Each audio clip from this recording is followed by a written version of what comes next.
उत्तर प्रदेश में हवाई कनेक्टिविटी के दावों और हकीकत के बीच एक ऐसी तस्वीर सामने आई है जिसे नजरअंदाज करना नामुमकिन है। आज राज्य में 2021 के बाद शुरू किए गए 7 में से 6 नए एयरपोर्ट पूरी तरह बंद या नॉन ऑपरेशनल स्थिति में पहुंच चुके हैं। एक तरफ नोएडा और अयोध्या जैसे मेगा प्रोजेक्ट से यूपी की चमक पूरी दुनिया में फैल रही है, तो दूसरी तरफ आजमगढ़, अलीगढ़, मुरादाबाद, श्रावस्ती और चित्रकूट जैसे शहरों में करोड़ों की लागत से बने चमचमाते रनवे और टर्मिनल्स पर आज सन्नाटा पसरा हुआ है। अरबों रुपयों का निवेश और आधुनिक ढांचा तैयार होने के बावजूद इन 6 एयरपोर्ट से जहाजों का गायब होना कई गहरे सवाल खड़े करता है। यह स्थिति किसी की आलोचना का विषय नहीं है, बल्कि एक बहुत ही बारीकी से समझने वाला मामला है कि आखिर रिकॉर्ड समय में बिल्डिंग और रनवे तैयार होने के बाद भी ये एयरपोर्ट सफेद हाथी क्यों साबित हो रहे? आखिर वो कौन से व्यवहारिक पेंच और तकनीकी चुनौतियां हैं जिन्होंने यूपी की इस उड़ान की रफ्तार पर अचानक ब्रेक लगा दिया? चलिए आज आसान भाषा में समझते हैं इन साइलेंट एयरपोर्ट के पीछे की पूरी इनसाइड स्टोरी। 2014 के बाद उत्तर प्रदेश ने नागरिक उड्डयन के क्षेत्र में जो विस्तार देखा वो मिसाल है। सरकार ने उड़ान योजना के जरिए उन छोटे शहरों तक हवाई सेवा पहुंचाने का लक्ष्य रखा जहां कभी इसकी कल्पना नहीं की गई।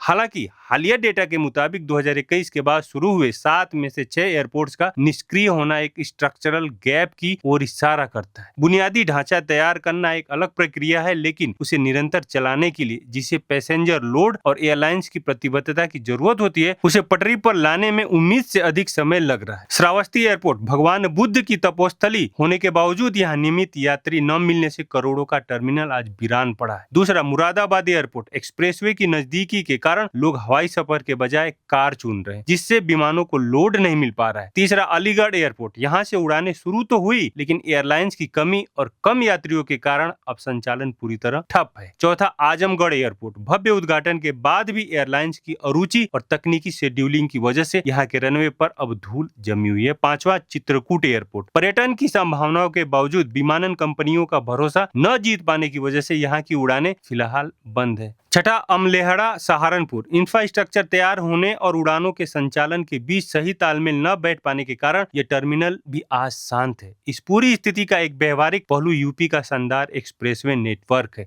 आज उत्तर प्रदेश की सड़कें इतनी आधुनिक हो चुकी हैं कि 200 से 300 किलोमीटर की दूरी तय करना बेहद आसान हो गया। एक आम यात्री के लिए एयरपोर्ट जाकर 2 घंटे पहले चेक इन करना उतना सुविधाजनक नहीं रह गया है जितना कि अपनी कार से सीधे गंतव्य तक पहुंचना। यही मुख्य कारण है कि एयरलाइंस कंपनियों को इन छोटे रूट्स पर पर्याप्त यात्री नहीं मिल पा रहे हैं, जिससे वे उड़ानें बंद कर रहे हैं।